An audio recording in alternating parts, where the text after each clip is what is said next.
first story is read by the fabulous Kayley Rainton. Tuesday Afternoon by Lynn Woodhouse.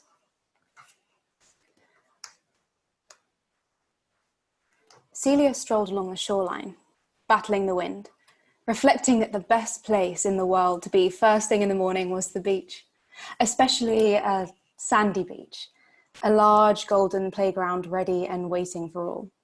Ever since childhood, she'd always felt that there was nothing better than the sight and sound of the ocean, the pulsing heart of the sea causing the waves to cascade onto the shore, the unmistakable, balmy, briny smell. It was the aftermath of Storm Harvey, and according to the news, there was another storm on its way, which luckily would do Celia a real favour. It was already very dark and windy. The clouds were low, almost touching the sea, a suffocating blanket. Nevertheless, she was enjoying the walk, taking in the dramatic scenery, the February wind clearing her scrambled mind. "Come on, Noodle, get the ball!" Celia shouted against the wind. Noodle wasn't her usual self. Normally, she would have been running in and out of the sea, constantly waiting for the ball to be thrown. But not that day. Perhaps it had been because of the storm. Perhaps she had been a bit frightened, or perhaps she was missing him. Celia tried again, stooping down, scooping up the ball and flinging the damp, salty missile hard. It bounced twice, hit the rocks, and then disappeared. "Come on, Noodle, let's go. Go and find the ball," she said, marching towards the place it had last been seen. As she searched, clambering over the rocks, she noticed footprints and tracks in the sand and realised with a creeping horror that they were hers, still there from last Tuesday. Panic set in. Her mind was racing. The enormity of what she had done hit her like a bolt of lightning. She glanced around nervously, but she was alone. There wasn't a soul in sight, thankfully. And then she saw the ball.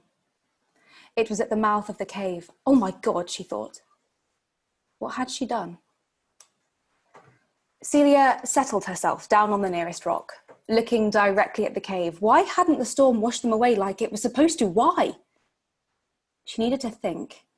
And with her mind raging, she put her head in her hands. "You need to get a grip," she reprimanded herself. "You okay, love?" a voice behind her said. "Do you need any help?" It continued. With a start, Celia stood quickly and, almost toppling, gaining her balance, she turned to face the voice, wiping her face and smiling. No, I'm fine. Just heard a bit of bad news. But thanks for asking," she added, hoping that the stranger would just move on. "Okay, I'll leave you to it," the stranger said, shrugging as he walked away. Celia glanced about again to see if there was anyone else around. The beach is deserted. She'd sat down and continued looking at the cave, hoping for inspiration. The wind started whipping up the sand and she could hear the sea crashing in, even though the tide was way out. She cast her mind back to Tuesday afternoon. It had been so easy, so quick, and oh so satisfying. The knife had gone into his neck like soft butter. She hadn't meant to do it. It just happened. He had lunged at her like he had done many times. He had her cornered and was ready to strike, and he was going to hurt her, telling her over and over that she was worthless, a tramp who didn't deserve to be alive. She already had the knife in her hand, so it had been self-defense. But who would believe her over him? He had dropped to the floor like a sack of potatoes and he'd laid there motionless, his arm covering her foot. She'd kicked it off, walked to the bar stool and sat there just looking at him, waiting for him to get up and grab her, but he hadn't. He'd simply lain there with blood seeping from the knife in his neck. The knife she had put there. He had been the heart of the community, the man that everyone looked up to, the man everyone loved, the man everyone confessed their inner thoughts and sins to. He had been loved by everyone. No one would ever believe he was the nasty, manipulative creature that had controlled her life, her thoughts, her being, and had done so for years. Was she sorry she'd done it? No. Had she been scared? Yes, but only if she were found out. Would she have done it again? Yes, in a heartbeat. She was now free. Free from judgment. Free from him. He had manipulated her from the very first time she set her eyes on him. Unbeknown to her, he had seen her around, made inquiries about her, and made sure that she had gone to the service. He had wanted her, and he'd been determined to have her, even though he'd known she was spoken for, betrothed to another. She had been in awe of him, the very person that she was brought up to love and respect. He had been much older than her, probably late 30s, early 40s when they had met, she only having turned 20 a few months before. Celia remembered their first meeting so clearly it could have been yesterday. He had chatted to her before the service started and asked her to wait afterwards. She had felt honoured that the priest wanted to speak to her. It had made her feel very special, and it had made her glow. She'd hung round after the service, saying goodbye and thank you for coming to the congregation as they'd handed their Bibles and left the church. The church had fallen silent as the last person had walked out. Almost spooky, she'd thought. But she busied herself, checking the pews just in case anything had been left.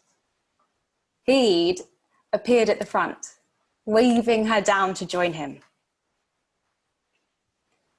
"Can I get you some tea and biscuits?" he'd said in his gentle tone. "I'm looking for a housekeeper and an assistant to help run the church, especially for the services, and you have come highly recommended," he'd said, looking at her in a way that made her feel like she'd been the only human on earth. Celia had been taken aback. Who had recommended her? She didn't really know that many people, and she'd only moved to Cornwall a few months prior.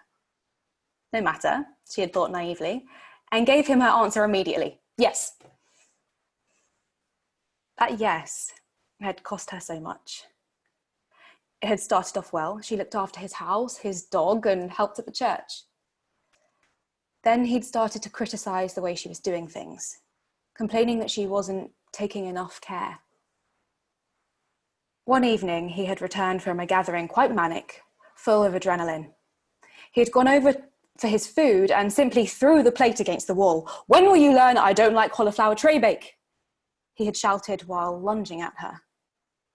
He'd then been full of remorse, pouring at her, asking for forgiveness, which is when he had stolen her innocence. It had been the start of a long, torturous, unhappy life, his unpredictable moods, Celia not knowing what she would face on a daily basis.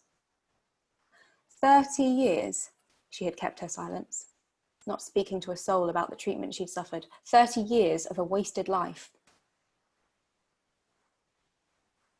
Celia began to cry. It was over. He could no longer hurt her. He could no longer cause her pain and humiliation. The storm was nearly upon her. The sea was rolling in. The rain was lashing down. The wind was whipping up the sand and dumping it again. She knew she needed to leave, but she stayed rooted to the spot, looking at the cave. Needle sat by her side. "Excuse me, lady, can you hear me?" shouted a man standing up the beach. "You need to move. Those rocks will be underwater soon. Do you need a hand?" Celia stood, looked round and watched the man running towards her. "Stay there," he was shouting. "I'll help you over the rocks." He started clambering over the rocks, slipping and sliding as he grabbed her arm. "You okay?" he said, wiping the rain from his face. "Oh, Sister Celia, I didn't realise it was you. What are you doing sitting out here in this weather? You're soaked. Come on, let's get you back. You catch your death," he said, rubbing her arm gently. As they slowly climbed down, the rain dripping from Sister Celia's wimple, she turned and watched the sea slowly start washing her footprints from the filling cave. If only the footprints of the last 30 years could be washed away so easily.